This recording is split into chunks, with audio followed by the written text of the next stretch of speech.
الوكيل نعم المولى ونعم النصير بسم الله الرحمن الرحيم الحمد لله رب العالمين بارئ الخلائق أجمعين وهو أرحم الراحمين في موضع العفو والرحمة وأشد المعاقبين في الشدة والنقمة ثم الصلاة والسلام والتحية والإكرام على رسوله البشير النذير السراج المنير مولانا ومولى الثقلين جد الحسنين أبي القاسم محمد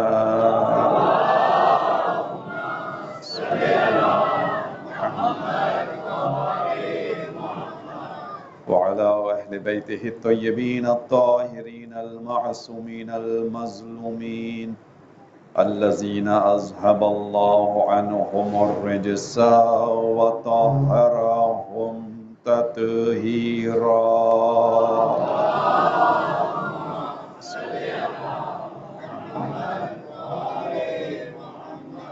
لسيما قرة عين الرسول الزهراء البتول ومولانا صاحب العصر والزمان أما بعد قال الله الحكيم في كتابه الكريم بسم الله الرحمن الرحيم يا أيها الذين آمنوا إن تنصروا الله ينصركم ويثبت أقدامكم درود بھیجئے محمد وعلى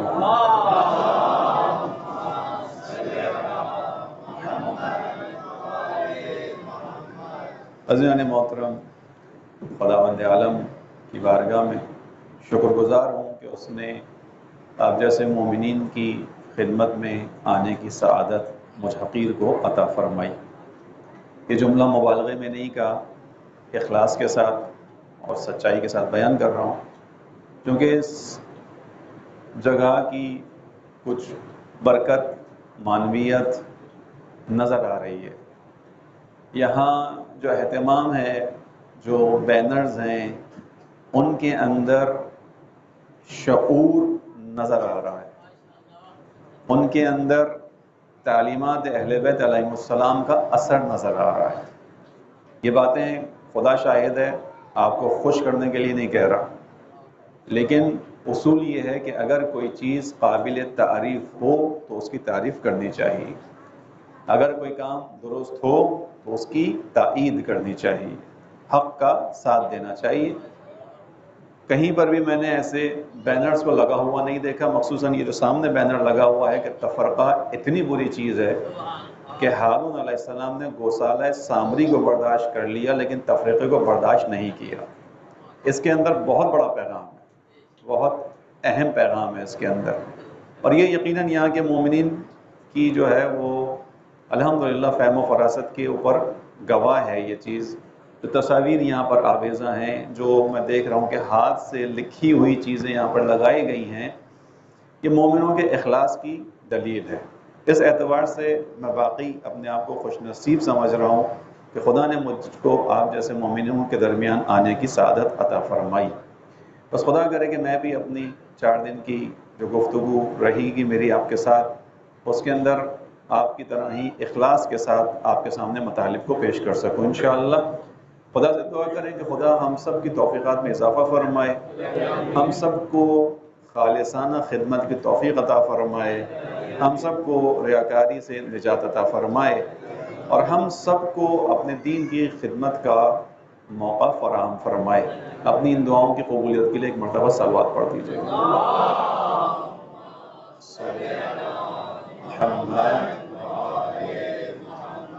عزیزان محترم، جس آیہ کریمہ کو سرنامہ کلام قرار دیا، سورہ محمد کی آیت نمبر 7 ہے، مشہور آیت ہے، یقیناً آپ میں سے اکثر مومنین نے اس کو سماعت فرمایا ہے اور اس کے مطلب سے آگاہ ہیں۔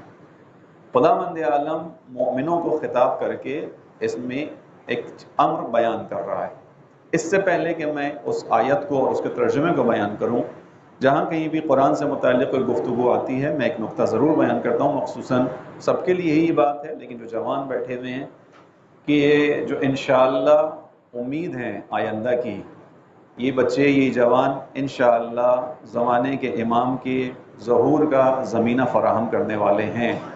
انشاءاللہ خداوند عالم انہی بچوں انہی جوانوں کے ذریعے سے پاکستان کے اندر وہ ماحول فراہم کرے گا کہ جس کی وجہ سے امام کے آنے میں تعجیل ہو انشاءاللہ۔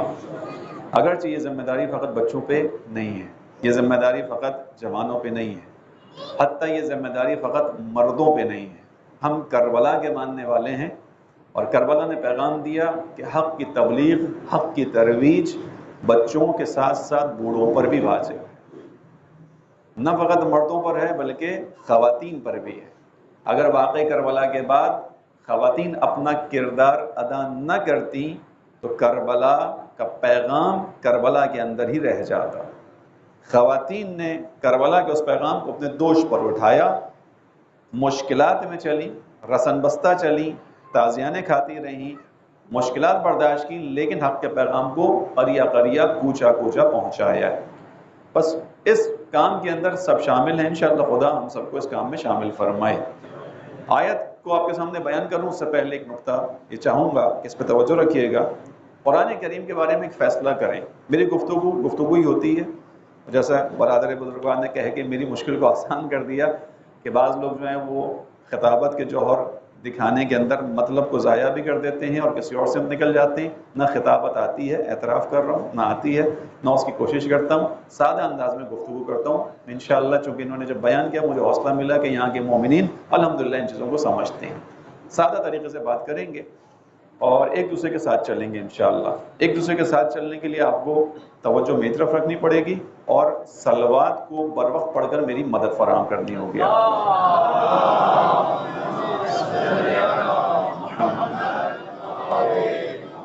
عزیزو، قرآن کریم کو پڑھنے کے بارے میں دو طریقے ہو سکتے ہیں، تاریخ اسلام کو دیکھنے کے دو طریقے ہو سکتے ہیں۔ تھوڑا سا اس ابتدا پر توجہ کیجیے گا تاکہ ہماری مطلب ہمارے بات آسانی سے آپ تک انشاءاللہ منتقل ہو جائے۔ کوشش کروں گا زیادہ جو ہے وہ مصدع اوقات نہ ہوں انشاءاللہ۔ قرآن کو پڑھنے کا ایک انداز یہ ہے جو معمولاً ہے انسانوں کا، وہ یہ کہ وہ قرآن کریم کو 1400 سال پہلے نازل ہونے والی ایک کتاب سمجھ کر پڑھتے ہیں۔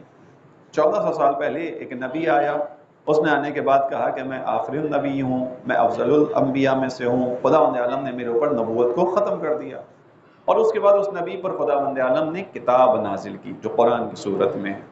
اب اس کتاب کو پڑھنے کا ایک انداز یہ ہے کہ میں 1400 سال پہلے نازل شدہ آیات کو آج تاریخ کے طور پہ پڑھوں کہ اچھا 1400 سال پہلے کیا نازل ہوا تھا، اپنے نبی کے اوپر خدا نے کیا نازل کیا تھا۔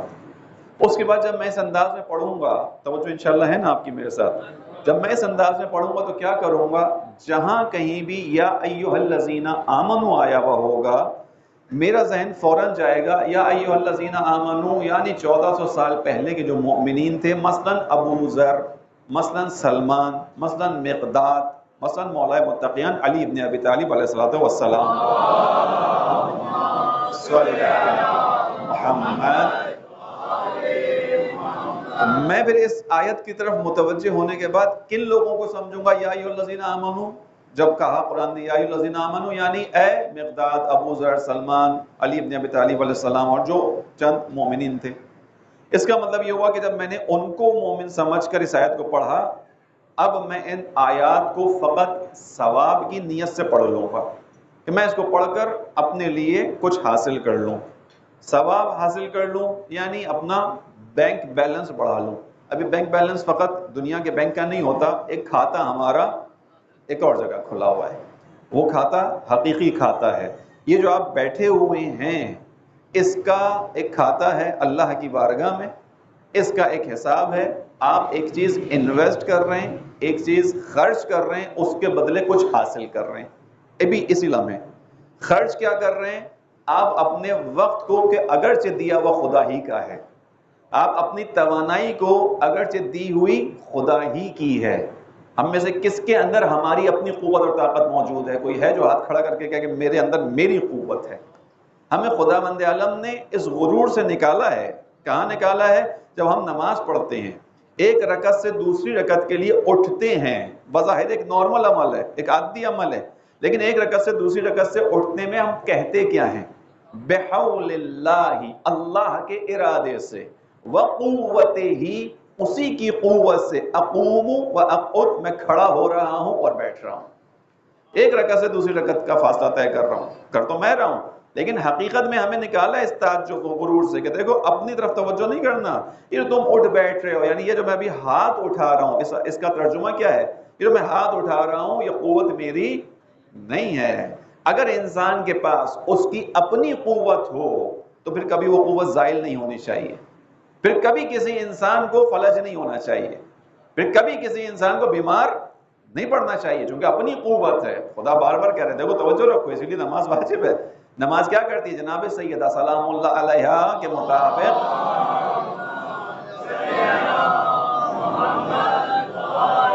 محمد، خداوند عالم نے نماز کو فرض قرار دیا۔ کیوں فرض قرار دیا؟ کیا خدا میری اور آپ کی عبادت کا محتاج ہے؟ نہیں، وہ بے نیاز ہے۔ کائنات پوری کی پوری مل کر اس کے سامنے سجدے سے انکار کر دے، اس کی شان ربوبیت میں فرق نہیں پڑے گا۔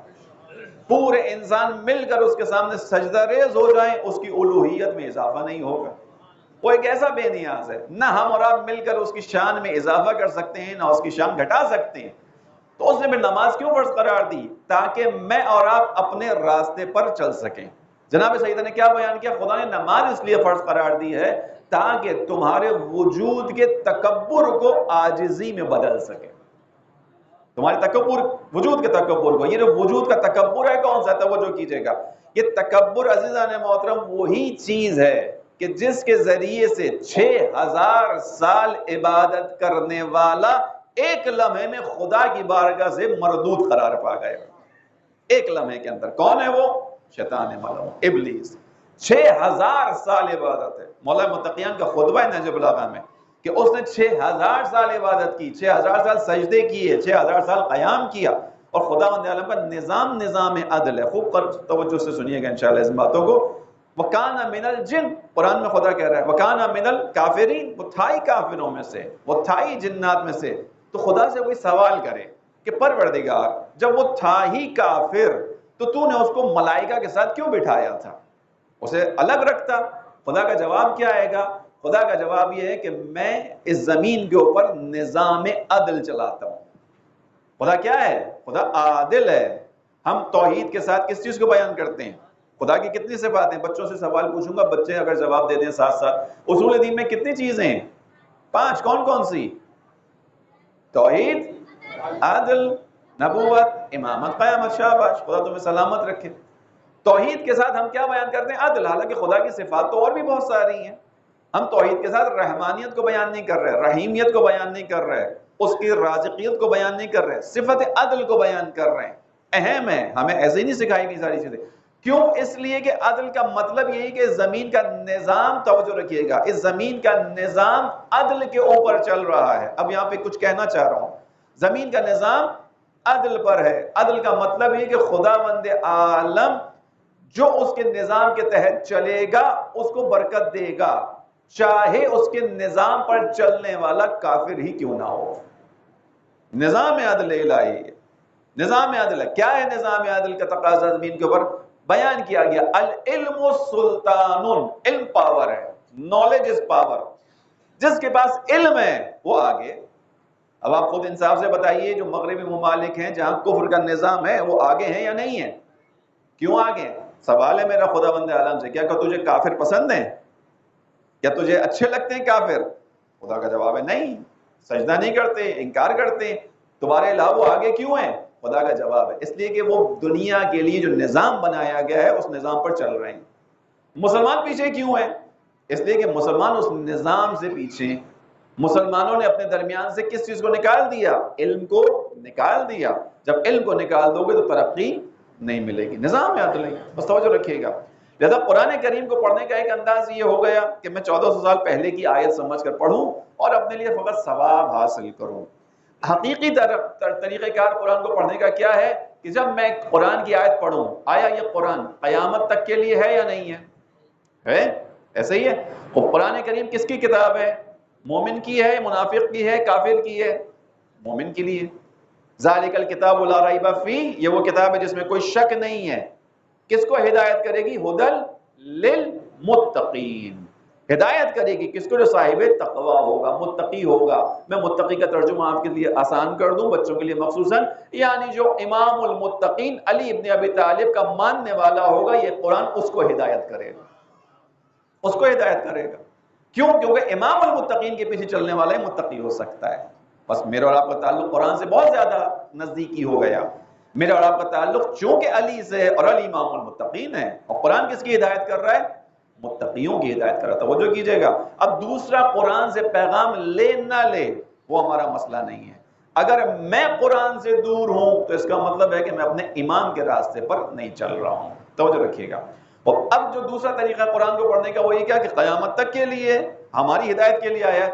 اب جب کبھی میں آیت پڑھوں یا ایھا الذین آمنو، تو اس سے فقط ابو ذر، مقداد، سلمان کو مراد نہ لوں، اس آیت کے سامنے اپنے آپ کو رکھوں کہ خدا مجھے مخاطب کر کے کچھ کہہ رہا ہے، خدا مجھے مخاطب کر کے کہہ رہا ہے. اس طرح پڑھوں گا تو یہ قرآن ہدایت کرے گا. اس طرح نہیں پڑھوں گا تو قرآن کو فقط ثواب کی نیت سے پڑھ کے رکھ دوں گا، جو مسلمان معاشرہ کر رہا ہے. حافظ قرآن ہونے کے باوجود کربلا میں لوگ امام حسین کو قتل کرنے آ گئے تھے. کیوں؟ چونکہ ان کا قرآن پڑھنے کا انداز درست نہیں تھا. توجہ رکھیے گا. بس اب یہ مقدمہ بنایا میں نے، ابتدائی گفتگو.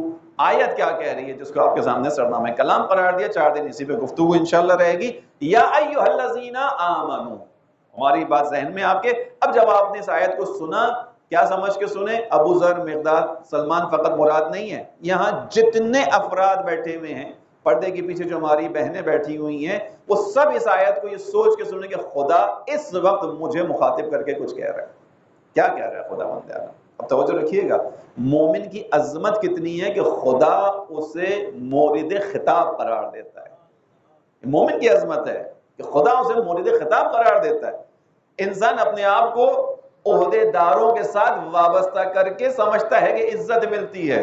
ایک مومن کی عزت یہ ہے کہ خدا بند عالم اس سے براہ راست خطاب کرتا ہے.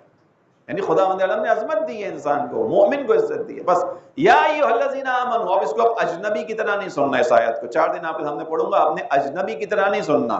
آپ نے کیسے سننا ہے کہ مجھ کو مخاطب کر کے کہا جا رہا ہے. کیا کہہ رہا ہے خدا عزیزوں؟ آئیے ہم خدا سے ایک پیغام لیں گے جو ہماری ماحول کی مناسبت سے، مجالس کی مناسبت سے. یا ایھا الذین آمنو، اے صاحبان ایمان، ان تنصروا اللہ، اگر تم خدا کی مدد کرو گے، ینصرکم، خدا تمہاری مدد کرے گا. وَيُثَبِّتْ أَقْدَامَكُمْ، تمہاری مدد بھی کرے گا، تمہارے قدموں کو جما بھی دے گا. قدموں کو جمانے کا کیا مطلب ہے؟ یعنی تمہارا دشمن پیچھے جائے گا، تم آگے ہی بڑھتے چلے جاؤ. یہ وعدہ الہی ہے. یہ جو آیت ہے یہ وعدہ الہی ہے. توجہ رکھیے گا. یا ایھا الذین آمنو، یعنی جتنے افراد یہاں بیٹھے ہیں سب کو ایک ایک کر کے خدا کہہ رہے ہیں، تم سب کو بات کر رہا ہوں. ان تنصروا اللہ، تم نصرت الہی کرو، تم خدا کی مدد کرو، تم خدا کی مدد کے لیے آگے آؤ. اگر تم نے خدا کی مدد کی کیا ہوگا؟ ینصرکم، خدا تمہاری مدد کرے گا. وَيُثَبِّتْ أَقْدَامَكُمْ، تمہارے قدموں کو جما دے گا. اب یہاں پر اس آیت کو کھولتے ہیں تھوڑا سا. درود پڑھی محمد علیہ محمد.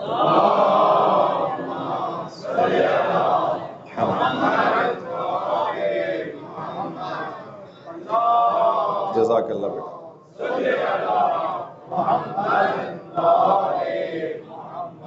وعجل فرجهم. بس بس تیزی کے ساتھ آگے بڑھتے ہیں. ان تنصروا اللہ، تم اگر خدا کی نصرت کرو گے خدا تمہاری نصرت کرے گا. یہاں پر کچھ نکات ذہن میں رکھیے گا. ان شرطیہ کہلاتا ہے، یعنی ابتدا کون کرے گا؟ یہ توجہ رکھیے گا. ابتدا کون کرے گا؟ آپ کو خدا کی مدد چاہیے یا نہیں چاہیے؟ کون سا انسان ہے جو کہے گا مجھے خدا کی مدد نہیں چاہیے؟ ہر انسان کہے گا خدا کی مدد چاہیے. خدا کی مدد کا طریقہ کار کیا ہے؟ قرآن نے بتا دیا. کیا ہے؟ شرط ہے ان تنصروا اللہ، اگر تم نے خدا کی مدد کی تو خدا تمہاری مدد کرے گا. اس شرط کو دوسرے طریقے سے پڑھ لیجئے، اگر تم نے خدا کی مدد نہیں کی خدا تمہاری مدد نہیں کرے گا. سادہ ہے، ایسے ہی ہے قرآن. ان تنصروا اللہ، اگر تم نے خدا کی مدد کی. اب آئیے خدا کی مدد کے اوپر آ جائیے. کربلا جو آج تک زندہ ہے، کربلا 1400 سال تقریباً گزر گئے. کربلا کے اندر جو ہوا وہ چند گھنٹوں کا معرکہ تھا. صبح عاشور شروع ہوا، عصر عاشور معاملہ ختم ہو گیا. ایسے ہی ہے یا نہیں ہے؟ یہ چند گھنٹوں کا معاملہ 1400 سال بعد آج تک زندہ ہے. اس کی زندگی کی دلیل میں اور آپ اپنے اپنے کاموں کو چھوڑ کر ذکر حسین سننے کے لیے آئیں. اس کی دلیل زندگی کی حالات خراب سے خراب تر ہوتے چلے گئے، انسان نے، مؤمن نے اس فرش عزا کو بچھانا نہیں چھوڑا. اسی آگرہ تاج کے قصے مشہور ہیں. اسی آگرہ تاج میں بہت کچھ ہوا. خدا یہاں کے مؤمنین کو مزید سلامتی عطا فرمائے کہ جنہوں نے قوت کے ساتھ، استقامت کے ساتھ اور اس آیت پر عمل کرتے ہوئے ان تنصروا اللہ ینصرکم، اگر تم خدا کی مدد کرو گے خدا مدد کرے گا. آپ نے یہاں رہنے والے مومنین نے اس آیت کو اپنی آنکھوں سے عملی ہوتے ہوئے دیکھا ہے. پہلے یہاں پہ جلوسوں کے اوپر مسائل ہوتے تھے، نہیں نکلنے دیں گے، جو جلوس نکالے گا مشکل ہوگی. ایک کوشش کی گئی تھی کہ یہاں سے اس علاقے کو مومنوں سے خالی کروایا جائے. ہو گیا خالی؟ نہیں ہوا. کیوں نہیں ہوا؟ ان تنصروا اللہ، آپ نے خدا کی مدد کی تھی. کیسے مدد کی تھی؟ آپ اس راستے کے اوپر ڈٹ گئے تھے. پھر خدا نے کیا کیا؟ خدا نے آپ کی مدد کی. یثبت اقدامکم، آپ کو جما دیا. آپ یہاں بیٹھے ہوئے ہیں آج الحمدللہ، یہ آپ کی ثابت قدمی ہے. بس عزیزان محترم، خدا بند عالم کربلا اسی لیے زندہ ہے کہ خدا کربلا کے اندر امام حسین علیہ السلام، ان کے اصحاب نے اس آیت قرآنی پر عمل کیا. ان تنصروا اللہ، تم خدا کی مدد کرو خدا تمہاری مدد کرے گا. تیزی کے ساتھ آپ کو لے کر چلوں کہ یہ جو خدا بند عالم مدد مانگ رہا ہے، خدا کہہ رہا ہے آؤ مدد کرو. مدد تو وہ مانگتا ہے کہ جو ضعیف ہوتا ہے، جو کمزور ہوتا ہے. مدد کا اصول ہے نا، ہر چیز کا ایک اصول ہے. مدد کا بھی ایک اصول ہے. مدد کون مانگتا ہے؟ جو کمزور ہوتا ہے، ناتواں ہوتا ہے. وہ ناتواں مدد مانگتا ہے، کسی طاقتور سے مانگتا ہے. خدا کہہ رہا ہے ان تنصروا اللہ. ایک اور جگہ لے کے چلوں آپ کو، سورہ صف کے اندر، جہاں پہ خداوند عالم کہہ رہے ہیں کہ یا ایھا الذین آمنوا کونوا انصار اللہ، اے صاحبان ایمان آؤ اللہ کے مددگار بن جاؤ. واضح واضح ہے. یا ایھا الذین آمنوا کونوا انصار اللہ، اے صاحبان ایمان. دوبارہ کہہ رہا ہوں، اس آیت کو اجنبی بن کے نہ سنیے گا. آپ اپنے آپ کو سامنے رکھ کے کہیے گا خدا مجھ سے کہہ رہا ہے. آج کی تاریخ 30 اگست کا جو دن ہے، 21 محرم کا جو دن ہے، اس 30 اگست 21 محرم کو خدا یہاں بیٹھے ہوئے ہر مومن سے کہہ رہے ہیں یا ایھا الذین آمنوا کونوا انصار اللہ، اے صاحبان ایمان، اے آگرہ تاج کی اس بارگاہ کے اندر موجود خواتین و حضرات، آؤ اللہ کے مددگار بن جاؤ. کیسے مددگار بنو؟ خدا راستہ دکھا رہا ہے. کما قال عیسیٰ ابن مریم، جیسے کہ عیسیٰ ابن مریم نے کہا تھا من انصاری الی اللہ، کون ہے جو اللہ کی راہ میں میرا مددگار بنے؟ قال الحواریون نحن انصار اللہ، ان کے ساتھ رہنے والوں نے کہا ہم اللہ کے مددگار ہیں. توجہ رکھیے گا، خدا مدد مانگ رہا ہے. اب خدا کیوں مدد مانگ رہا ہے؟ مدد تو وہ مانگتا ہے جو ضعیف ہوتا ہے، ناتواں ہوتا ہے، طاقت کی کمی ہوتی ہے، وہ اپنے سے بہتر، اپنے سے بڑھتر کی مدد مانگتا ہے. خدا مدد مانگ رہا ہے. مشکل ہے تھوڑی سی یا نہیں ہے؟ آپ کی مشکل کو اور بڑھاؤں گا تھوڑا سا. قرآن کی ایک اور آیت آپ کے سامنے پیش کروں گا. قرآن کی ایک آیت میں خداوند عالم نے کہا کہ من ذا الذی یقرض اللہ قرضا حسنا فیضاعفہ لہ، تم میں سے کون ہے، من ذا الذی، تم میں سے کون ہے، یقرض اللہ قرضا حسنا، تم میں سے کون ہے جو خداوند عالم کو قرض دے دے. خدا کو قرض چاہیے. قرض کون لیتا ہے؟ جس کے پاس کچھ نہیں ہوتا. کس سے لیتا ہے؟ جس کے پاس کچھ ہوتا ہے. توجہ ہے انشاءاللہ. کون لیتا ہے قرض؟ جس کے پاس کچھ نہ ہو. کس سے لیتا ہے؟ جس کے پاس کچھ ہوتا ہے. کون قرض مانگ رہا ہے؟ خداوند عالم. من ذا الذی یقرض اللہ قرضا حسنا، تم میں سے کون ہے جو خدا کو قرض دے دے. توجہ رکھیے گا میری طرف، خدا کو قرض دے دے، یعنی خدا مقروض بن رہا ہے. یہ میں اپنی طرف سے بیان نہیں کر رہا، کچھ بھی قرآن کی آیت ہے. من ذا الذی یقرض اللہ قرضا حسنا، کون ہے جو اللہ کو قرض دے دے تاکہ خدا اس کو پلٹا کر دے. یہ مشکل ہے. ایک آیت میں خدا کہہ رہے ہیں من انصاری الی اللہ، کون ہے اللہ کا مددگار؟ خداوندہ ہم نصرت کے قانون کو، فارمولے کو جانتے ہیں کہ کمزور مدد مانگتا ہے کسی طاقتور سے. تو کمزور نہیں ہے، مدد مانگ رہا ہے. ہم جانتے ہیں قرض وہ مانگتا ہے جس کے پاس نہ ہو، نادار ہو. تو قرض مانگ رہا ہے. خداوند عالم کون ہے؟ وَلِلَّهِ جُنُودُ السَّمَاوَاتِ وَالْأَرْضِ، خدا وہ ہے کہ آسمان اور زمین کے لشکر اس کے لیے ہیں. اللہ کون ہے؟ وَلِلَّهِ مَا فِي السَّمَاوَاتِ وَمَا فِي الْأَرْضِ، جو کچھ کائنات کے اندر ہے وہ سب خدا کے لیے ہے. خدا وہ ہے کہ جس نے زمین کے اندر رہنے والے پتھروں کو جواہرات میں تبدیل کیا ہے. کون جواہرات میں تبدیل کر رہا ہے؟ کون صدف کے اندر ایک قطرے کو موتی میں تبدیل کر رہا ہے؟ یہ کس کی طاقت ہے؟ کس نے اتنی عظیم کائنات خلق کر دی ہے؟ خداوند عالم ہے۔ وہ خداوند عالم کے جو زمین کے اندر رہنے والے پتھر کو جواہرات میں تبدیل کر دیتا ہے، وہ کہہ رہا ہے من ذا الذی یقرض اللہ قرضا حسنا، تم میں سے کون ہے جو خدا کو قرض دے؟ آ گئی مشکل، کیا کریں اس مشکل کا؟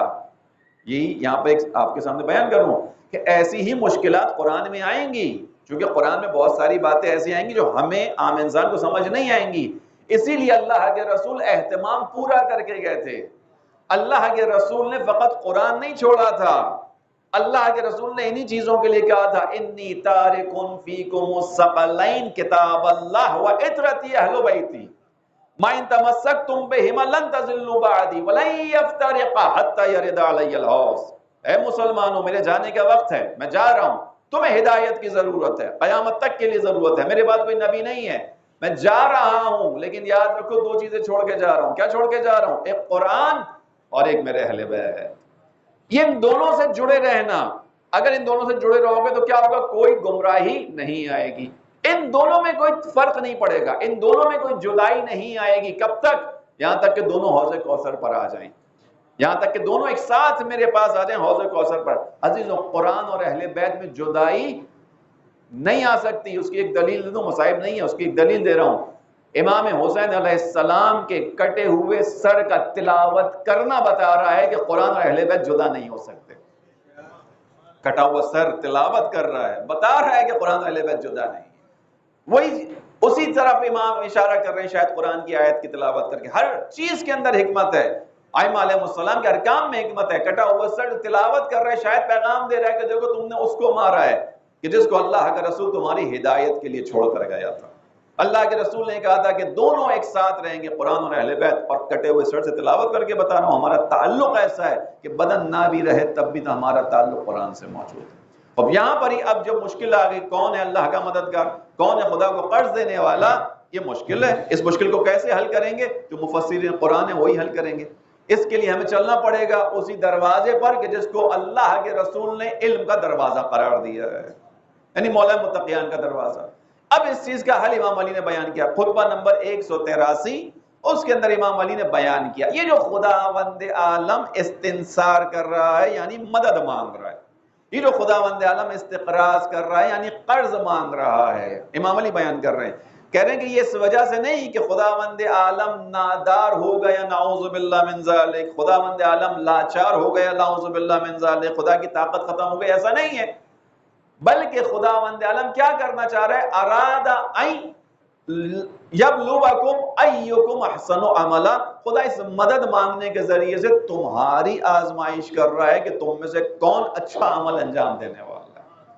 خدا تمہاری آزمائش کر رہا ہے، خدا کو مدد کی ضرورت نہیں ہے، خدا کو قرض کی ضرورت نہیں ہے، خدا تمہاری آزمائش کر رہا ہے کہ تم میں سے کون ہے جو خدا کی دی ہوئی قوت کو اس کی راہ میں خرچ کرنے کا حوصلہ اپنے اندر پیدا کرتا ہے۔ تم میں سے کون ہے کہ جو خدا کی دی ہوئی طاقت کو خدا کی دی ہوئی طاقت سمجھتا ہے؟ تم میں سے کون ہے جو خدا کے دیے ہوئے پیسے کو خدا کا دیا ہوا سمجھتا ہے؟ لہذا جب خدا کہے کہ آؤ مدد کرو، اب کہاں مدد کرو؟ غریب کی مدد کر دو۔ اب علی مرتضیٰ کی مانند بن جاؤ کہ علی مرتضیٰ کے جسم میں جو طاقت ہے، علی مرتضیٰ نے اس طاقت کو خدا کی مخلوق کے لیے خرچ کیا ہے۔ عزیزو، انسان کی زندگی کے لیے کتنے کنویں کافی ہوتے ہیں؟ جن کے گھروں میں کنواں ہے، معمولاً ایک کنواں بہت ہوتا ہے، دو کنویں بہت ہیں، بورنگ آپ کر لیں، اگرچہ بورنگ کا پانی نیچے جائے جا رہا ہے بارش کم ہونے کی وجہ سے، لیکن بہرحال ایک دو کنویں بہت ہوتے ہیں۔ اس زمانے میں سوچیں، امام علی کا زمانہ، ایک کنواں بہت ہے۔ آج بھی آپ میں سے جو گئے ہیں، خدا انشاءاللہ آپ سب کو کربلا کی زیارت نصیب فرمائے، وہاں پہ انشاءاللہ آپ کوفہ بھی جائیں، مسجد کوفہ کی پشت پر امام علی علیہ السلام کے گھر بھی جائیں، وہاں جا کر آپ دیکھیں گے آج بھی کنواں موجود ہے، اس کنویں میں سے آج بھی پانی نکلتا ہے۔ کس زمانے کا کنواں؟ آج بھی موجود ہے، اس میں سے پانی آج بھی نکل رہا ہے۔ ایسا ہی ہے نا، تو ایک کنواں کافی ہے۔ امام علی کی زندگی میں آیا کہ متعدد کنویں کھودے امام علی نے، متعدد کا مطلب ہے ملٹیپل کنویں کھودے، بہت سارے کنویں کھودے، بچوں کو بیان کر رہا ہوں۔ کیوں امام علی نے اتنے کنویں کھودے؟ اس لیے کہ علی جانتے ہیں کہ ہر کسی کے بازو میں وہ زور نہیں ہے کہ زمین کا سینہ چیر کر اس میں سے پانی نکال سکے، لیکن یہ طاقت کس نے دی ہے؟ خدا نے علی علیہ السلام کو دی ہے۔ لہذا علی علیہ السلام نے اپنی طاقت کو فقط اپنے لیے نہیں رکھا. توجہ رکھیے گا، خرچ کا مطلب فقط مال نہیں ہوتا، خرچ کا مطلب اپنی توانائی بھی ہوتا ہے، اپنا وقت بھی ہوتا ہے. امام علی علیہ السلام نے متعدد کنویں کھودے. امام علی نے کنویں کھود کے کیا کیا عزیزوں؟ کیا کرتے تھے امام علی ان کنووں کا؟ بچوں کو سمجھانے کے لیے کہہ رہا ہوں کہ دین کا راستہ امام علی سے ہی ملے گا نا. کیا کرتے تھے؟ ایک روایت ہے کہ امام علی علیہ السلام کے پاس کھجور کی 1,00,000 گٹھلیاں تھیں. کتنی؟ 1,00,000 گٹھلیاں. امام علی نے کیا کیا ان گٹھلیوں کا؟ امام علی علیہ السلام کنویں کھودتے تھے، ان گٹھلیوں کو زمین پر لگاتے تھے. جب تھوڑا تھوڑا درخت نکل آتا تھا، امام علی غلاموں کو جا کر خریدتے تھے. خریدنے کے بعد کہتے تھے کہ آج سے تم آزاد ہو، یہ باغ تمہارا ہے، آج کے بعد باعزت زندگی گزار.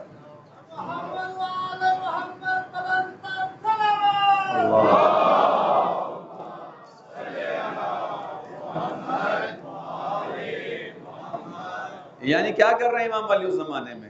لوگوں کو اسمال بزنس کروا رہے ہیں، چھوٹا چھوٹا کام کر کے لوگوں کو باعزت روزگار دے رہے ہیں. ایک جملہ یہاں کہہ دوں، امام علی یہ بھی کر سکتے تھے کہ ان سب کے گھروں پہ، ان سب کے دروازوں پہ روزانہ آٹا رکھ دیتے جا کے. نہیں، وہ عزت کا راستہ نہیں ہے. عزت کا راستہ کیا ہے؟ ہر انسان کو اس کے پاؤں پہ کھڑا کر. غلاموں کو خریدتے تھے امام علی. اس کے بعد ان جن گٹھلیوں کو اگایا، اس میں سے پودا نکل آیا. اب جب پودا نکل آیا، درخت بڑھنے لگے، امام نے کہا تمہارا باغ ہے، جاؤ.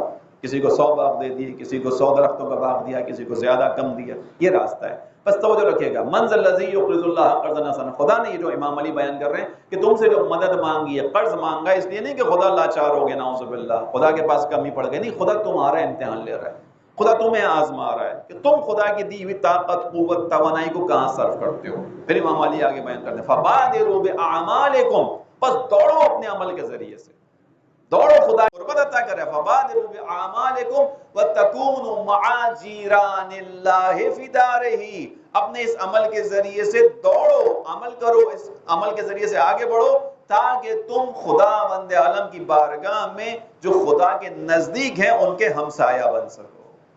کون ہے وہ ہمسایہ خداوند عالم کے یہاں؟ کون ہے جو عند ربہم یرزقون کی منزل پر ہے؟ یعنی ائمہ اطہار علیہ السلام. امام علی کہنے اس عمل کے ذریعے سے آؤ، امامت کے ساتھ آ جاؤ. ہم سب کی عزیزان محترمات خواہش ہے یا نہیں کہ کاش ہم امام علی کو دیکھتے؟ ہے یا نہیں ہے؟ ہم سب کی خواہش ہے یا نہیں کہ جو آخری وارث ائمہ علیہ السلام ہے، ہماری آنکھیں انہیں دیکھے بغیر بند نہ ہوں انشاءاللہ. ایسا ہی نا یا آرزو؟ ائمہ کہہ رہے ہیں کہ ٹھیک ہے، اس دنیا میں نہ صحیح، اس دنیا میں جو ہمیشہ کے لیے. اگر چاہتے ہو علی کی ہمسائیگی تو کیا کرو؟ علی کی طرح راستے پر عمل کرو.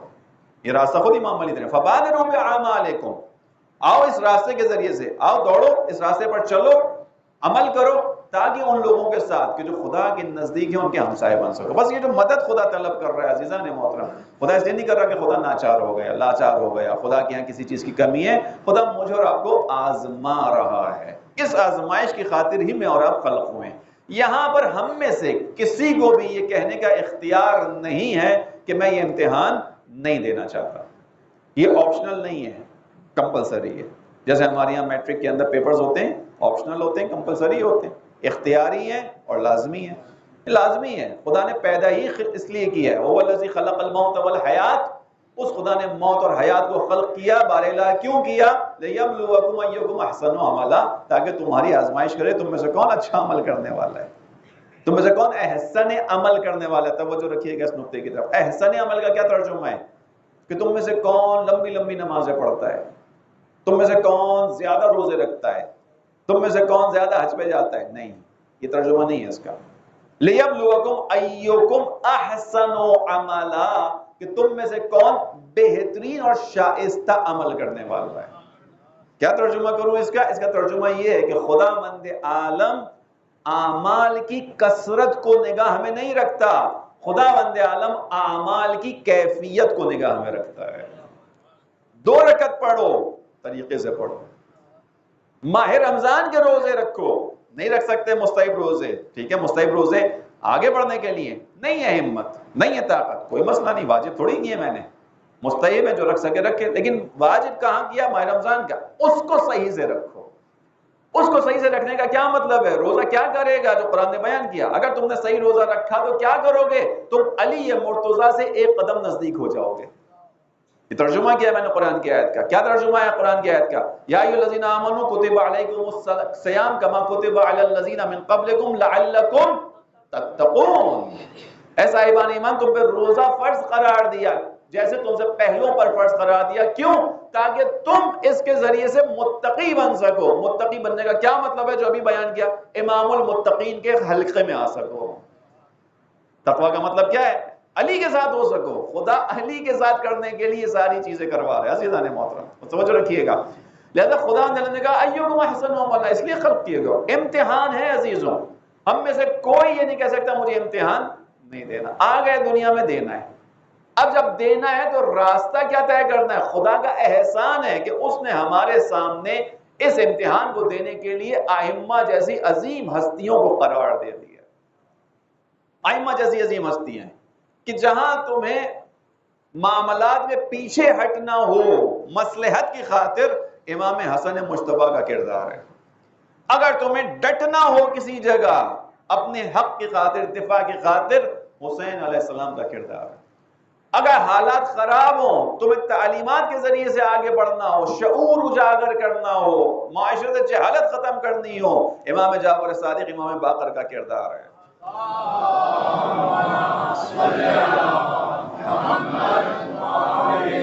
خدا نے ایک ایک کردار ہمارے سامنے رکھا ہے۔ یعنی یہ جتنے، میں اپنے الفاظ میں بچوں کے انداز میں بات کر رہا ہوں کہ جتنے امتحانی سوالات ایک زندگی کے ہو سکتے ہیں، ان تمام سوالات کا سالوڈ پیپر، حل شدہ پرچہ خدا نے ہمیں دے دیا ائمہ کی صورت میں۔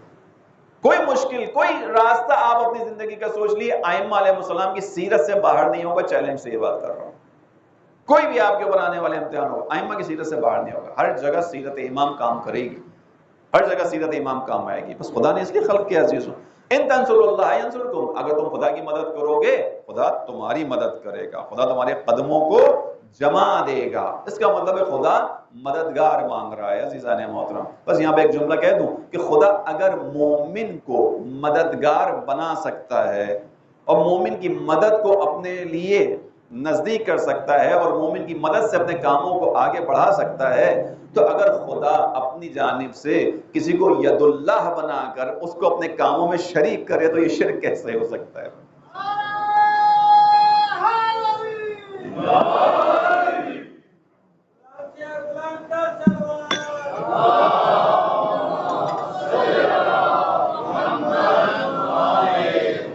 خدا ایک مومن کو مددگار کہہ رہا ہے کہ نہیں کہہ رہا؟ ہم نے اس آیت پر عمل کیا، یا الذین آمنوا، اے صاحبان ایمان، ان تنصروا اللہ، خدا کی مدد کرو تو میں مددگار ہو جاؤں گا۔ خدا کا نہیں ہوں گا، اس آیت کے مطابق ہو جاؤں گا، میں خدا کا مددگار ہو گیا۔ یہ شرک ہے؟ قرآن کی آیت ہے، خدا کہہ رہے ہیں مدد کرو۔ سورہ صف کی آیت پڑھ دی آپ کے سامنے، یا ایھا الذین آمنوا کونوا انصار اللہ، صاحبان ایمان آؤ کیا کرو؟ اللہ کے مددگار بن جاؤ۔ وہ خدا میں اور آپ مدد کریں تو خدا کے مددگار، خدا اپنی مرضی سے کسی کو ید اللہ بنائے اور اس کو کائنات کے کاموں کے اوپر لگائے، اس کے ذریعے سے مشکل کشائی کرے تو یہ شرک نہیں ہے، تو اس کا فیصلہ ہے، اس نے مشکل کشا بنایا ہے۔ وہ مومنوں کو مشکل کشائی کرنے کی ان کی سطح تک کہہ رہا ہے کہ آؤ مدد کرو ایک دوسرے کی۔ امام علی مشکل کشا ہے اللہ کی جانب سے، اور اس کو ہمارے یہاں نہیں بیان کیا جاتا، فقط برادران اہل سنت کی یہاں کتاب کے اندر موجود ہے یہ کہ ایک شخص کعبے کا طواف کر رہا ہے، کعبے کا طواف کرتے ہوئے مولا متقیان اس نوجوان کو ایک تھپڑ مار دیتے ہیں۔ سنا ہوا واقعہ، بچوں کے لیے بیان کروں۔ مولا متقیان کعبے کا طواف کرتے ہوئے ایک شخص آ گیا دوسرے خلیفہ کے پاس، کہنے لگا کہ میں طواف کر رہا تھا، دوسرے کا طواف کے دوران علی نے میرے منہ پہ تماچا مار دیا۔ علی نے تماچا مارا، کوئی وجہ ہوگی؟ خلیفہ نے بلا لیا امام علی کو کہ اس نے آپ کے خلاف ایک شکوہ دائر کیا ہے، یہ کہہ رہا ہے کہ آپ نے اس کو طواف کے دوران تماچا مارا ہے۔ اور ہم نے کہا ہاں مارا ہے۔ کیا وجہ یہ ہے کہ دوران طواف جب طواف کر رہا تھا تو ایک خدا کی کنیز یعنی ایک خاتون بھی طواف کر رہی تھی، اس طواف کے دوران اس نے غلط نگاہ اس کے اوپر ڈال لی، لہٰذا اس نگاہ کی وجہ سے میں نے اس کو تماچا مارا ہے۔ خلیفہ دوم کا ریکارڈڈ جملہ موجود ہے برادران اہل سنت کی کتاب میں، اس نوجوان کی طرف رخ کر کے کہا میں کچھ نہیں کر سکتا، کیوں؟ کیونکہ رعا کا عین اللہ و ضرب ید اللہ، اللہ کی آنکھ نے دیکھا، خدا کے ہاتھ نے مار دیا۔ خدا کی آنکھ نے دیکھا، خدا کے ہاتھ نے مارا، میں کیا کر سکتا ہوں اس کے اندر؟ معاملہ خدا کا ہی ہے، توجہ رکھیے گا۔ لہذا خدا بند عالم انسانوں کو مدد کے لیے کہہ رہا ہے، آؤ مدد کرو اللہ کی. بس عزیزان محترم، یہ جو اللہ کی مدد ہے، خدا مجبور نہیں ہے، خدا موقع دے رہا ہے. یہاں سے اب اس پہ آ رہے ہیں ہم، خدا موقع دے رہا ہے. لیکن خدا کا دین عزیز ہے. خدا بند عالم ہر کسی سے مدد بھی نہیں لیتا، یہ ذہن میں رکھیے گا. خدا نے دعوت سب کو دی ہے، لیکن چونکہ خدا کا دین عزیز ہے، آپ بھی اپنے انصاف سے بتائیے، اسی بارگاہ کا کوئی کام پڑ جائے جس کے اندر آپ کو افراد کی ضرورت ہو کہ آئیں افراد یہاں پر کام کریں، اس بارگاہ کی پہچان کیا ہے؟ علم، یہاں کی تبرکات، یہاں پہ ہونے والا ذکر، مجلس، ایسا ہی ہے نا، یعنی پاکیزگی. یہاں کا ذکر عنوان کیا ہے اس بارگاہ کا؟ پاکیزگی، پاکیزہ. خدا نخواستہ محلے کا ایک ناپاک انسان جو ہر طرح کی برائی میں، فساد میں ملوث ہو، یہاں کی انتظامیہ اس کو اس امام بارگاہ کے کام میں شریک کرے گی؟ کرے گی؟ نہیں کرے گی. کیوں؟ چونکہ اس کا عنوان پاکیزہ ہے. یہاں ہر شخص نہیں آ سکتا، یہ پاکیزہ ہے، یہاں پاکیزگی کی بات ہے، یہاں اہل طہارت کی گفتگو ہوتی ہے، یہاں صاحبان تطہیر کے تذکرے بیان کیے جاتے ہیں. لہذا اس حدود میں آنے کے لیے خود ایک طہارت چاہیے. اور آپ سب شکر خدا کی منزل پر ہیں کہ خدا نے وہ طہارت آپ کو عطا کی ہے جبھی آپ یہاں بیٹھے ہوئے ہیں. خدا نے عطا کی وہ طہارت جبھی بیٹھے ہوئے ہیں یہاں پر. بس لہذا ہم اور آپ بھی اپنی دنیا کے چھوٹے چھوٹے کاموں کے اندر بھی سلیکشن کرتے ہیں. توجہ رکھیے گا، ہر کسی کو ہر جگہ نہیں بلا سکتے. علم آپ اٹھائیں، ناپاک انسان کے ہاتھ میں دیں گے جس کا کردار سب کے سامنے ہو کہ انتہائی فاحش انسان ہے، دیں گے؟ نہیں دیں گے. اس علم کی قداست ہے، اس علم کی قداست و طہارت پر ہم اپنی جانیں دے دیتے ہیں. ہمارے نوجوان اپنی جانیں دے دیتے ہیں، اس علم کی طہارت پر، قداست پر آنچ نہیں آنے دیتے. نہیں دیتے آپ کسی کے ہاتھ میں ہاتھ جب تک اس کی پاکیزگی کا علم نہ ہو. ایسا ہی ہے نا، خدا مند عالم کا دین بھی عزیز ہے. کتنا عزیز ہے کہ خدا مند عالم کے اس دین کی نصرت کے لیے امام حسین نے اپنا سب کچھ قربان کر دیا. اتنا عزیز ہے یہ دین خدا. خدا مند عالم پھر اس دین کی مدد کے لیے ہر کسی کو موقع بھی نہیں دے گا. دعوت ہے، ہر کوئی پہنچ نہیں پائے گا، ہر کوئی نہیں کر پائے گا. اس کے لیے کرنا کیا ہوگا؟ اس کے لیے اپنے ظرف کو بڑھانا پڑے گا، اپنے اندر پاکیزگی کو لانا پڑے گا. یہ فرش عزا وہی جگہ ہے عزیزو جہاں انسان کے نفس کی طہارت کو جلا ملتی ہے. یہ فرش عزا وہی جگہ ہے جہاں انسان کے ظرف کی صلاحیتیں بڑھتی ہیں. اسی فرش عزا پر بیٹھ کر جب انسان تذکرہ سنتا ہے کربلا والوں کا، اس کے دل میں ایک جذبہ، ایک امنگ بیدار ہوتی ہے کہ جیسے انہوں نے اپنے زمانے کے امام کا ساتھ دیا، میں بھی کچھ اپنے امام کے لیے کر سکوں. یہاں پر بہنے والا آنسو پھر انسان کو ان لوگوں سے متصل کرتا ہے. توجہ رکھیے گا. لہذا خدا کا دین عزیز ہے، خدا ہر کسی سے مدد نہیں لیتا. زیارت جامعہ کے ایک دو نقطے بیان کر دوں، وقت ختم ہو رہا ہے ہمارے پاس. خدا بند عالم کی جو زیارت جامعہ ہے، امام ہادی نے ہمیں سکھائی، اس کے اندر ایک جملہ ہے، رضیکم خلفاء فی الارض. خدا بند عالم اس پر راضی ہوا کہ آپ ائمہ کو اپنی زمین پر اپنا جانشین قرار دیں. امام ہادی بیان کر رہے ہیں، 10ویں امام. خدا نے آپ ائمہ کو اپنا زمین پر جانشین قرار دیا. وَحُجَّجًا عَلَى بَرِيَّتِهِ، اپنی مخلوق پر اپنی حجت تمام کیا، آپ کو بیچ کر حجت بنایا. وَأَنصَارًا لِدِينِهِ، خدا بند عالم نے آپ ائمہ علیہ السلام کو اپنے دین کا مددگار قرار دیا ہے. توجہ رکھیے گا عزیز. کس کو مددگار قرار دیا خدا نے؟ ائمہ علیہ السلام کو. زیارت جامعہ 12 اماموں کے لیے ہے، 14 معصومین کے لیے پڑھی جا سکتی ہے. یعنی ان کو کہا، امام ہادی جو خود امام ہے کہہ رہے ہیں یہ دین اتنا آسان نہیں ہے کہ اس کی ہر کوئی مدد کر سکے. انصارا لدین، خدا نے آپ ائمہ کو دین کا مددگار قرار دیا. دین عزیز ہے.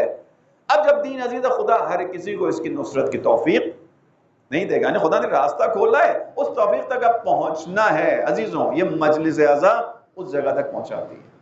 آپ کے سامنے ایک سوال رکھ رہا ہوں، زحمت کو تمام کر رہا ہوں. آیا اس وقت ہم سب کو دین خدا کی نصرت اس عنوان سے کہ زمانے کا امام پردہ غیبت میں ہمارا منتظر ہے، ہم سب کو دین کی نصرت کرنی ہے کہ نہیں کرنی؟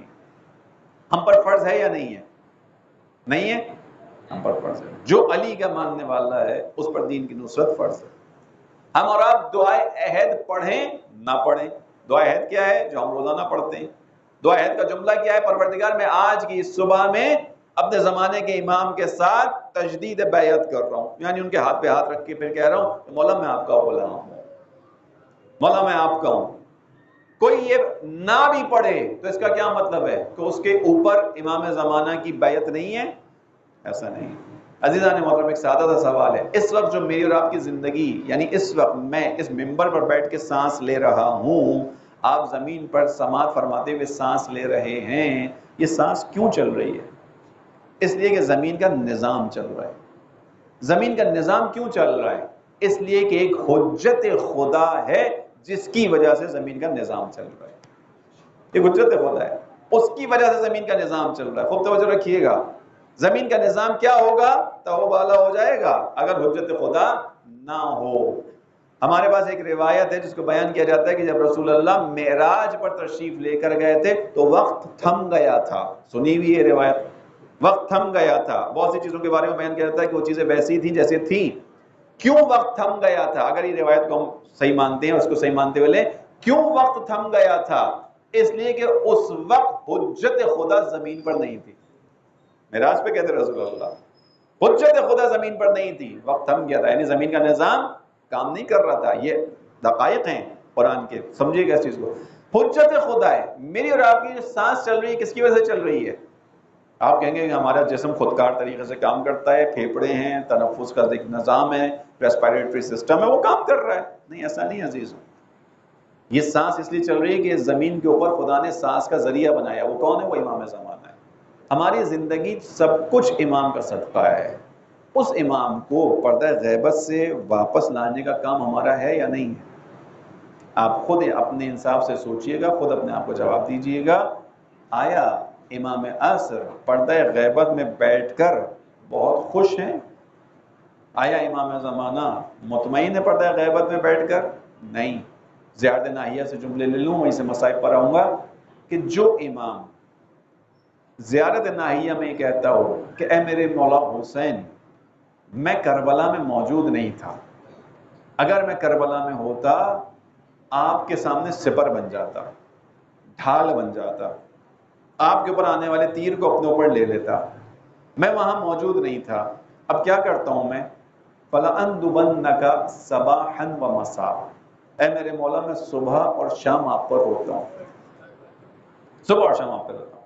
وَلَأَبْكِيَنَّ لَكَ بَدَلَ الدُّمُوعِ دِمَاءً، اور میں آپ کے اوپر آنسوؤں کے بدلے خون بہاتا ہوں، اتنا روتا ہوں، اور میں روتا رہوں گا۔ امام کے الفاظ ہیں یہ، اتنا روتا ہوں اور روتا رہوں گا حتی اموت، میں اتنا روؤں گا آپ کے اوپر کہ میری موت واقع ہو جائے۔ توجہ کیجئے گا، وہ امام کہ جو امام حسین کو روزانہ صبح و شام ایسے ہی یاد کرتا ہے، اس طرح تڑپ کے یاد کرتا ہے، اور اسے یہ پتا ہے کہ امام حسین علیہ السلام کے کربلا کے خون کا انتقام اس کے ذمہ ہے، تو کیا وہ امام پردہ غیبت میں سکون میں بیٹھا ہوا ہے؟ عزیزوں، میں اور آپ تذکرہ سنتے ہیں امام حسین کے اصحاب کے ساتھ کیا ہوا، ہم تذکرہ سنتے ہیں کہ امام حسین کے بچوں کو تماچے مارے جاتے تھے، ہم تڑپتے ہیں۔ وہ امام تو وارث ہے، وہ امام اس چیز کو لے کر چل رہا ہے، اس کے ہاتھوں میں مشکل کشائی ہے۔ توجہ رکھیے گا، بس ہم سب کی ذمہ داری ہے عزیزوں، لہذا اس جگہ تک پہنچنا کرنا کیا ہے؟ اپنے آپ کو اس قابل بنانا ہے، اس ظرفیت تک پہنچنا ہے کہ خدا ہمیں اس دین کی نصرت کے قابل بنا دے۔ اس نے بنایا ہے، آدھا راستہ طے ہو گیا ہمارا، ہم فرش اعضاء پر آ گئے، آدھا راستہ طے، خدا نے اس جگہ تک پہنچا دیا، تھوڑا سا پالش اور باقی رہ گئی ہے، تھوڑا سا اپنے آپ کو نکھارنے کا کام اور باقی رہ گیا ہے۔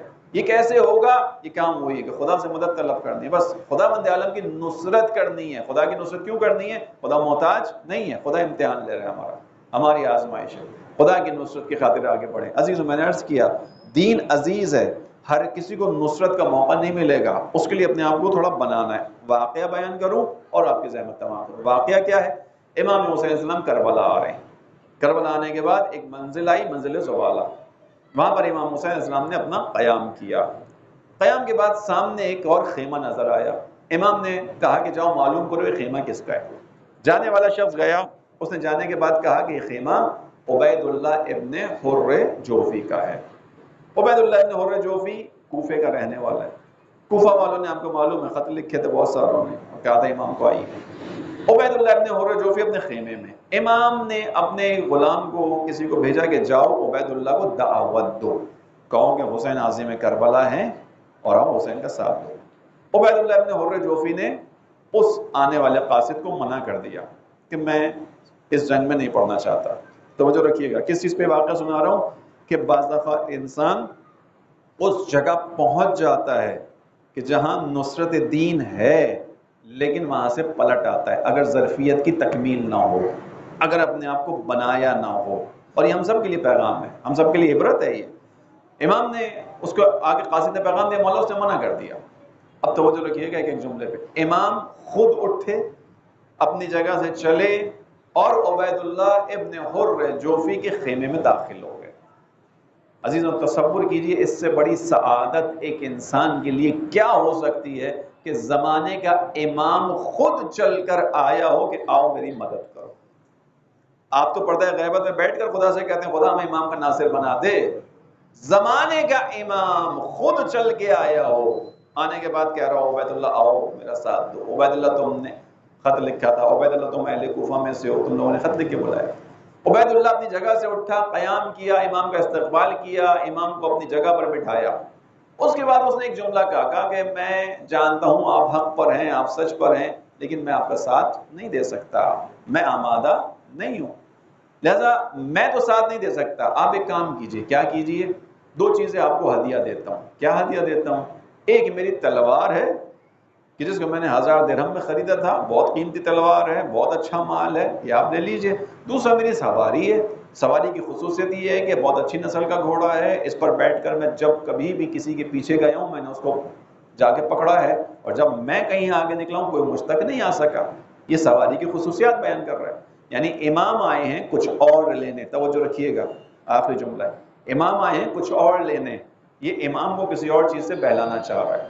امام کیا لینے آئے آگے کے جملے میں آ رہا ہے. جب اس نے یہ جملے کہا کہ آپ میری تلوار لے لیں, آپ میرا گھوڑا لے لیں, میں ساتھ نہیں آ سکتا, امام نے ایک جملہ کہا کہ جب تم اپنے آپ کو ہمارے حوالے نہیں کر سکتے ہو تو ہمیں تمہارے اس مال کی اور گھوڑے کی کوئی ضرورت نہیں ہے.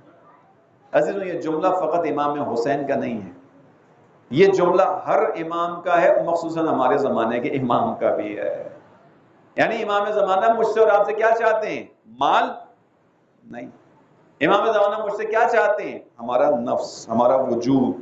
تم اپنے وجود کو حوالے کرو, تم اپنے آپ کو حوالے کرو. وہ زمانے کا امام ہے, اس کی ٹھوکر میں خزانے, اس کی خاطر یہ دنیا چل رہی ہے, اس کی خاطر کائنات کا نظام چل رہا ہے. اسے کیا چاہیے؟ اسے مددگار چاہیے. مددگار یعنی اپنے آپ کو تیار کرو, اپنے آپ کو آمادہ رکھو. عبید اللہ نے اپنے آپ کو آمادہ نہیں رکھا تھا, کوفے میں تھا. کوفے سے نکل کے کیوں آیا تھا؟ اس کے اندر ایک اچھائی تھی. کیا تھی؟ کوفے سے نکل کے اسی لیے آیا تھا کہ امام حسین کے مقابلے پہ جنگ میں نہ جانا پڑے. مجھے پتا تھا لشکر بنایا جا رہا ہے, اپنے زیادہ لشکر بنا رہا ہے. اس کے باوجود عزیزوں کہاں آگے پیچھے رہ گیا؟ امام حسین خود اس کے خیمے میں گئے, اس نے منع کر دیا. یعنی میں اس کو اس طرح سے کہتا ہوں کہ جنت چل کر اس کے خیمے پہ چلی گئی تھی. جنت نہیں ہے امام حسین, ان الحسن والحسین سیدہ شباب اہل الجنہ. اے عبید اللہ کتنا خوش نصیب ہے اسلام ہے کہ جب حسین کے قدم تیرے خیمے میں, جنت تیرے پاس آئی ہے. اپنی سعادت کو سمجھ, اپنی عظمت کو سمجھ. یہ دنیا چند روز کی ہے, چند دن اور سانس لے گا, مر جائے گا. حسین کے ساتھ چلا جا, ہمیشہ کے لیے زندہ ہو جائے گا. حسین کے ساتھ چلا جا, اس گروہ میں شامل ہو جائے گا کہ کربلا کے بعد سے آج تک امام حسین کے ساتھیوں کو یاد کر کے دنیا کا ہر شرف مند انسان کہتا ہے یا لیتنا کننا معکم فافوز معکم فوزا عظیما. کاش میں تمہارے ساتھ ہوتا ہے شہدائے کربلا, اس سعادت پر پہنچ جاتا. کتنا جیا ہوگا عبید اللہ, اس کے بعد کتنے سال جیا ہوگا, اس کے بعد مر گیا ہوگا. لیکن اگر ساتھ دے دیتا وقت پر, کیا کرتا؟ آج ہماری زیارت کا حصہ ہوتا کہ نہیں ہوتا؟ آج شہدائے کربلا میں شامل ہوتا نہیں ہوتا؟ آج زیارت کے اس ٹکڑے میں ہوتا نہیں ہوتا جس میں ہم اور آپ پڑھتے ہیں شہدائے کربلا تم پاک ہو گئے. وطابت الارض التي فيها دفنتم, فقط تم پاک نہیں ہوئے, تمہارا وجود اتنا بلند ہو گیا حسین کی نصرت کے ذریعے سے کہ خدا نے زمین کربلا کو تمہارے وجود کی وجہ سے پاک کر دیا. تم اپنے گھر اپنے آنے والوں کو پاکیزگی کا درس دیتے ہو. تم اپنے یہاں سے لوگوں کو پاکیزہ روحیں بنا کر پلٹاتے ہو. توجہ رکھیے گا, امام حسین کے اصحاب کی کرامت بیان کر رہا ہے. امام حسین کی کرامت تو بہت اوپر ہے, تو توجہ رکھیے گا. کیا ہوا؟ آخری لمحے پہ, آخری لمحات ہیں, چند لمحوں کے بعد کربلا ہے.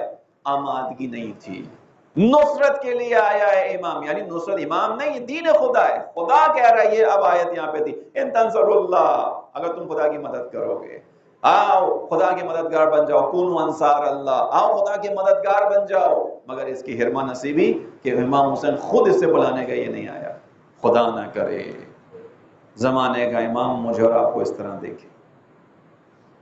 کربلا سیکھنے کی جگہ ہے نا عزیزوں، کربلا سے ہی پیغام لینا ہے۔ میں نے اور آپ نے اپنے آپ کو نہیں بنایا، کوئی ضمانت نہیں ہے عزیزوں کہ میں اور آپ امام کا ساتھ دے پائیں گے۔ کربلا کوفے کے لوگ سمجھ رہے تھے امام کا ساتھ دیں گے۔ آپ اس زمانے کے کوفے میں اپنے آپ کو لے کر جائیے، اس زمانے کے کوفے میں جا کے کھڑے ہو جائیے تھوڑی دیر کے لیے، اس وقت کے جب مسلم آئے ہیں، اور وہاں کوفے میں کھڑے ہو کے اپنے آپ کو کھڑا کریں، کوفیوں کے ساتھ کھڑا کریں، اور اس وقت سوچیں کہ کوئی آپ سے یا اس جگہ کے کوفیوں سے کہے کہ دیکھو تم حسین کا ساتھ نہیں دو گے، حسین تمہارے ہونے کے باوجود عالم غربت میں چند قدم کے فاصلے پہ مار دیے جائیں گے۔ اس زمانے کے کوفہ میں سوچیے کہ اہل کوفہ میں کوئی تصور کر سکتا تھا اس چیز کو؟ کوفہ والا پلٹ کر کہے گا تم کیسی بات کر رہے ہو، ہم نے نمائندہ حسین کے ہاتھ پر بیعت کی ہے، ابھی تو حسین نہیں آئے ہم نے بیعت کی ہے، ہم ساتھ دینے والے ہیں۔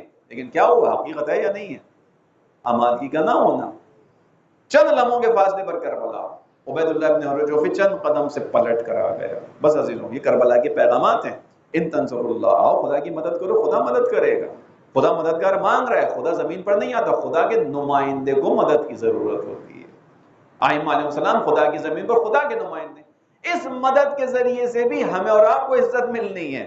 خدا مجھے اور آپ کو عزت عطا کرنا چاہتا ہے۔ زمانے کا امام نصرت کا منتظر ہے، اس لیے نہیں کہ وہ محتاج ہے، وہ خدا کی قوت کے ساتھ زمین پر سب کر سکتا ہے، مگر نظام الہی یہ نہیں ہے کہ بغیر مددگاروں کے کاموں کو انجام دے۔ اگر خدا نے بغیر مددگاروں کے کرنا ہوتا تو علی مرتضیٰ کافی تھے، کسی کی مجال نہیں تھی کہ علی سے اس کا حق چھین سکے۔ امام علی علیہ السلام کی تلوار اگر نیام سے باہر ہوتی کسی میں مجال نہیں تھی، جیسا کہ ہوا جب جناب سیدہ کو دفن کر دیا مولا نے، جناب سیدہ کی وصیت کے مطابق رات کو اہل مدینہ کو خبر ملی اللہ کے رسول کی بیٹی کو دفن کر دیا گیا۔ یہ اہل مدینہ کیسے ہیں؟ جنہوں نے پہلے اذیتیں دے دے کے مارا ہے جناب سیدہ۔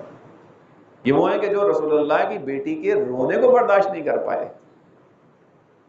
رونا حق ہے ہر انسان کا۔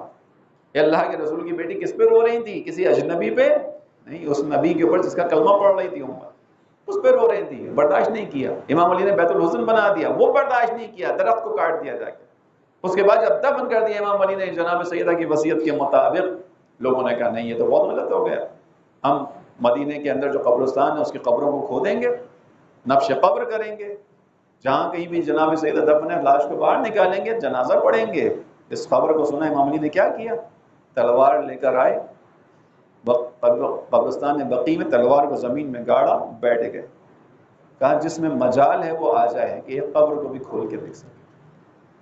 تاریخ ہے، کوئی آگے نہیں پڑھا، کسی میں ضرورت نہیں تھی، سب جانتے ہیں کہ علی کی تلوار کیسی چلتی ہے، سب کو معلوم ہے، توجہ رکھیے گا۔ لیکن اس کے باوجود امام علی علیہ السلام اپنے ظاہری حق سے محروم، کیوں؟ قوت تو ہے علی کے پاس، انصار نہیں ہے۔ نظام الہی ہے کہ حتیٰ زمانے کا امام بھی اللہ کی قوت و طاقت رکھنے کے باوجود انصار کی مدد کے بغیر نہیں کر سکتا۔ دوران امام جو غیبت کا قربانی ہوتا چلا جا رہا ہے، اس کی ایک بنیادی وجہ یہ ہے کہ انصار میں تھوڑی سی کمی ہے۔ بس عزیزوں، زحمت تمام کروں، دنیا کی دیگر اقوام اپنے آپ کو مرحلوں تک لا چکی ہیں، آگے بڑھ گئی ہیں۔ پاکستان کے اندر مجھے اور آپ کو دیکھنا ہے، اس کا مطلب یہ نہیں کہ ہم تلوار اٹھائیں، اسلحہ اٹھائیں، لڑنا شروع کر دیں۔ میں ہرگز بھی یہ بات نہیں کر رہا، کردار بنانا ہے، کردار بنانا ہے، اپنے آپ کو اس قابل بنا لیں کہ ہم امام کی نصرت کے قابل بن جائیں۔ تو ایک دلیل دے رہا ہوں اور ختم کر دی میں نے گفتگو، کہ ہم پھر جہاں کہیں بھی ہوں گے امام خود ہمیں بلا لیں گے، اس کی دلیل مجھ سے مانگیں گے، میں کہوں گا دلیل یہ ہے کہ جب امام حسین مدینہ سے نکل کر پہنچے کربلا، تو کربلا کے اندر بہت سارے اصحاب امام کے ساتھ تھے، حبیب نہیں تھے، لیکن حبیب کون تھے حقیقت میں؟ حسینی تھے۔ حبیب اس لشکر کے سپاہی تھے، لہذا حبیب کو باقاعدہ خط لکھ کر بلایا امام حسین نے۔ ائمہ کا کردار ایک ہی طرح کا ہے، یاد رکھیے گا، یعنی حبیب تم کوفہ میں ہو، حبیب تمہارا تعلق حسین سے، تم حسینی ہو، حبیب حسین کربلا میں آ گئے، آ جاؤ، حبیب کو بلا لیا گیا. عزیزوں میں اور آپ جس جگہ بھی ہوں گے اگر امام کے قابل ہوئے امام خود ہمیں بلا لیں گے. یہ کام ان پہ چھوڑ دیجئے, اپنے آپ کو بنا لیجئے بس. زحمت تمام کی. عبید اللہ بن حر جوفی رہ گیا, لیکن جس کو خدا مدد کی توفیق دے وہ مدد کرتا ہے. کربلا کے اندر جنہوں نے مدد کی ان کا تذکرہ اپنی جگہ. قافلہ جب لٹا ہوا قافلہ چلا ہے کربلا سے کوفہ, کوفے کے اندر ایک قافلہ داخل ہوا. عزیزوں آپ نے کوفہ کے مصائب کے اندر سنا ہوگا, یہ جملے بہت سادگی سے بیان کر دیے جاتے ہیں کہ قافلہ چلا, کربلا سے چلا, کوفہ پہنچا, لیکن اس کے اندر بڑی شدتیں ہیں. قافلہ چلا کیسے, قافلے کے اندر بچا کون جس کو ہم قافلہ کہہ رہے ہیں. یہ قافلہ وہی ہے جو مدینے سے چلا تھا. جب مدینے سے چلا تھا تو اس میں جوانوں کی بڑی تعداد تھی. جب مدینہ سے چلا تھا بنی ہاشم کی بڑی تعداد تھی, جوان تھے. اب جو قافلہ چل رہا ہے فقط چند ایک مرد ہیں, امام سجاد ہیں, امام باقر ہیں, چند چھوٹے چھوٹے بچے ہیں, باقی ساری خواتین. جب مدینے سے چلا تھا قافلہ کیسے چلا تھا؟ عماریاں تھیں, محملیں تھیں, پردہ تھا. جب بیویاں سوار ہوئی تھیں مدینے سے کیسے سوار ہوئی تھیں عزیزوں؟ آپ کو معلوم ہے بنی ہاشم کے محلے کے اندر جب بیویاں سوار ہوئی تھیں پردہ کروایا گیا تھا. سید زادیاں آ رہی ہیں, ان کو سواریوں میں سوار کرنا ہے. اور کربلا سے یہ قافلہ چلا ہے کیسے؟ کسی سواری کے اوپر کجاوا نہیں تھا, کسی سواری کے اوپر محمل نہیں تھی. عزیزوں کاش فقط اتنا ہوتا, لیکن مصیبت اس سے بڑھ کر ہے. میں عرض کر رہا ہوں یہ جملے سادے ہیں کہ قافلہ چلا اور کوفہ پہنچ گیا, اتنی سادگی سے نہیں پہنچا. جب کہ کوفہ سے کربلا سے چلا ہے تو بیویوں کے ہاتھ پس پشت بندھے ہوئے تھے, ہاتھ پس پشت بندھے ہوئے تھے. آپ خود سوچئے گا اس عالم میں کیسے بیویاں سوار ہوئی ہوں گی. تاریخ نے بیان کیا بیویاں جب سوار ہونا چاہتی ہیں ظالم آگے بڑھتے ہیں. جناب زینب آواز دیتی ہیں ٹھہر جاؤ, ان کے نزدیک نہ آنا, یہ آل رسول ہیں, میں انہیں سوار کرواؤں گی. جناب زینب نے ایک ایک کو, پھر کہہ رہا ہوں تاکید سے عرض کر رہا ہوں, جناب زینب نے اپنے بندے ہوئے ہاتھوں کے ساتھ سوار کروایا ہے, بندے ہوئے ہاتھوں کے ساتھ سوار کروایا. اب جب آخری وقت آیا اب جناب زینب کو سوار کروانے والا کوئی نہیں ہے. عزیزو دل کہتا ہے یاد تو آیا ہوگا نا مدینہ جناب زینب کو, آواز تو دی ہوگی بیٹا اکبر, بھائی علمدار. جب مدینے سے نکل رہی تھی سب آگے پیچھے تھے میرے, سب کہتے تھے ہم سوار کروائیں گے. اب دیکھو یہ منظر ہے کہ ہاتھ پسے پوچھ بندے ہوئے, کوئی سوار کروانے والا نہیں ہے. عزیزو بس یہ قافلہ چلا ہے, کربلا سے نکلنا چاہتا ہے. جناب زینب ایک جگہ آ کر خود کو سواری سے گراتی ہیں. اللہ اکبر. کون سی جگہ؟ جہاں اپنے بھتیجے کو دیکھتی سید سجاد مقتل میں کھڑے ہوئے ہیں, گویا اللہ ان کے جسم سے روح پرواز کرنے والی ہے. کیوں روح پرواز کرنے والی ہے؟ امام اپنے بابا کے سرانے کھڑے ہوئے ہیں. عزیز جناب زینب نے خود کو سواری سے گرایا ہے. میں نے بھی سواری پہ چڑھنے کی مصیبت بیان کی ہے. دوبارہ سوچئے گا جس کے ہاتھ پسے پشت بندے ہوں اس نے جب اپنے آپ کو سواری سے گرایا ہوگا وہ سنبھلی کیسے ہوں گی. بس آئیں آگے بڑھ کر نصرت دین ہے, امام کی نصرت کرنی ہے. بیٹا یہ کیسی کیفیت ہے؟ سید سجاد نے کہا پھوپھی اماں وہ بیٹا کیا کرے جس کا بابا کربلا کے میدان میں بے گور و کفن پڑا ہوا ہے. یہ قافلہ چلا عزیزوں, تازیانوں کے ساتھ چلا, اس کے بعد کوفہ پہنچ گیا. لیکن یہاں ایک شخص ہے جس کو خدا توفیق دے گا مدد کی. کون ہے؟ عبداللہ ابن عفیف ازدی. عزیز نابینا ہے, ایک آنکھ اس کی جنگ جمل میں ضائع ہوئی امام علی کی نصرت کرتے ہوئے, ایک آنکھ جنگ صفین میں ضائع ہوئی ہے. لیکن یہ امام کی نصرت کا جذبہ دل میں رکھتا ہے. جب ابن زیاد نے شروع کیا یزید کی تعریفوں کو کرنا شروع کیا, اہل بیت کے بارے میں برا بھلا کہنا شروع کیا, عبداللہ ابن عفیف سے برداشت نہ ہوا. امام علی کے صحابی تھے, کھڑے ہو گئے جگہ سے, کہنے لگا تو کیسی بدتمیزی کی باتیں کرتا ہے, یہ کیا بےہودہ گوئی ہے جو تو کر رہا ہے, تو آل رسول کی توہین کر رہا ہے, تو یزید کی تعریف کر رہا ہے. ابن زیاد نے حکم دیا انہیں گھیر لیا جائے, انہیں پکڑ لیا جائے. عزیزو عبداللہ ابن عفیف نے آواز, جوان تھے جو اس قبیلے سے تعلق رکھتے تھے, آئے انہوں نے آگے عبداللہ کو چھڑا لیا, لے گئے گھر. لیکن ابن زیاد کے دل میں کینہ آ گیا. اس نے حکم دیا رات کی تاریکی میں جاؤ عبداللہ کو گرفتار کر کے لاؤ, اس کا ستن سے جدا کر دو. بس آخری جملہ عزیزوں, عبداللہ کے گھر میں جب یہ سپاہی داخل ہونے لگے, عبداللہ نابینا ہے, اب عبداللہ کی بیٹی ساتھ ساتھ ہے, عبداللہ کے ہاتھ میں تلوار ہے. عزیزوں عبداللہ لڑتے ہیں, بیٹی بتاتی جاتی ہے بابا ادھر سے حملہ ہو رہا ہے, ادھر حملہ کرتے ہیں, بابا ادھر سے حملہ ہو رہا ہے, ادھر حملہ کرتے ہیں. عزیز بعض مقاتل میں اس طرح نقل ہوا کہ عبداللہ ابن عفیف اپنی بیٹی سے کہتے ہیں بیٹی تو کسی طرح نکل جا, یہاں سے چلی جا. بیٹی کہتی ہے بابا اس عالم میں چھوڑ کے جاؤں؟ عبداللہ کہتے ہیں، بعض نے اس طرح سے نقل کیا، عبداللہ کہتے ہیں چونکہ میرے مرنے کے بعد ایسا نہ ہو تجھے اسیر بنا لیا جائے، ایسا نہ ہو تیری حرمت پامال کر دی جائے۔ میں کہوں گا عبداللہ یہی حق ہے، انسان اپنے ناموس کا ایسے ہی دفاع کرتا ہے، تو اپنے ناموس کا اتنا خیال کر رہا ہے، چاہتا ہے کہ یہ اسیر نہ بنے۔ عبداللہ وہ نبی زادیاں تھی جو کربلا میں اسیر بنا لی گئی تھی۔ کربلا آئے عبداللہ ابن ابی، وہ وقت بھی آ گیا کہ عبداللہ کا سر تن سے جدا ہو گیا، اور عبداللہ کے سر کو تن سے جدا کر کے نیزے پہ سوار کیا گیا، چونکہ ناصر حسین تھے۔ عبداللہ کے سر نے وہی تلاوت کی جو میرے مولا کرتے تھے، ام حسبت ان اصحاب الکہف والرقیم کانوا من آیاتنا عجبا انا للہ و انا الیہ راجعون۔ پروردگار اس توسل کو اپنی بارگاہ میں قبول فرما۔ بار الہ تجھے رحمت کا واسطہ، جہاں کہیں بھی فرش عزا بچھا، فرش عزا کو بچھانے والوں، اس پر آنے والے تمام مؤمنین کی جان مال عزت آبرو کی حفاظت فرما۔ خدایا تجھے رحمت کا واسطہ، اس وقت مؤمنین جہاں کہیں بھی آباد ہیں ان سب کو اپنے حفظ و امان میں جگہ عطا فرما۔ جو عالمی وبا کرونا سے متاثر ان سب کو شفا عطا فرما۔ اس عالمی وبا کا اس دنیا سے جلد خاتمہ فرما۔ پروردگار امام حسین علیہ السلام کی زیارت کے راستوں کو ہم سب کے لیے آسان فرما۔